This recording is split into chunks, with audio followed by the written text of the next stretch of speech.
Pivotal day moment for Volodymyr Zelenskyy as he meets with Donald Trump. What can we expect from this meeting between the two leaders?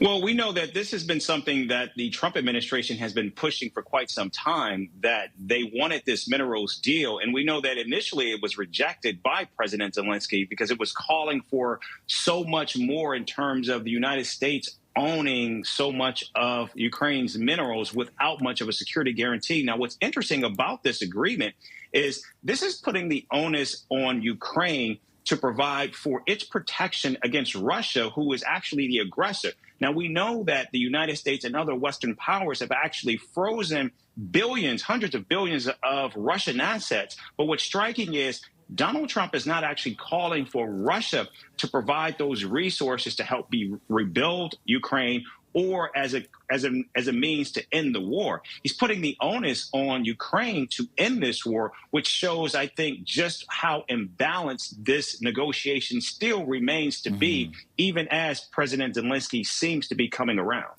What about the details, Eric? What do we know about this minerals deal? Are there any details out on what it actually looks like?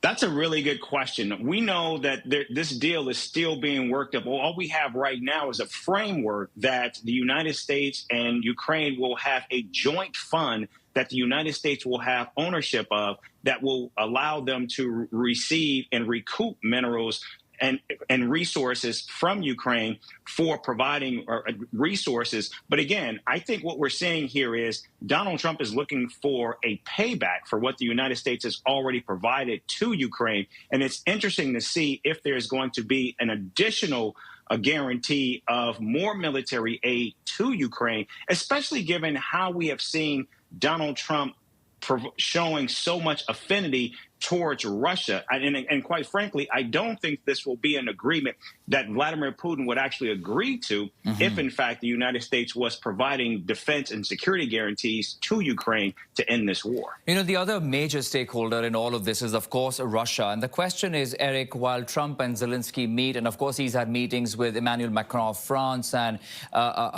British Prime Minister as well, my question being about what do we know? What is Russia giving up or not? Any concessions that Russia is actually making in all of this so-called peace effort?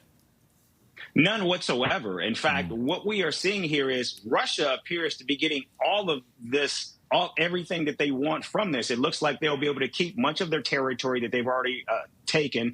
In addition to that, President Trump has made clear that Ukraine should not and will not get a membership into NATO, which, of course, is what Russia has also wanted. I think the biggest remaining and outstanding issue is what happens with those frozen Russian assets. Will President Trump actually push for those to actually be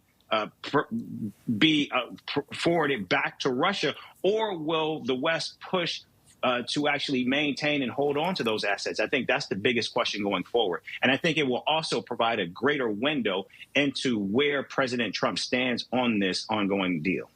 We'll be watching it all closely in the White House. CTV News U.S. political analyst Eric Ham, thank you for the moment. Thank you.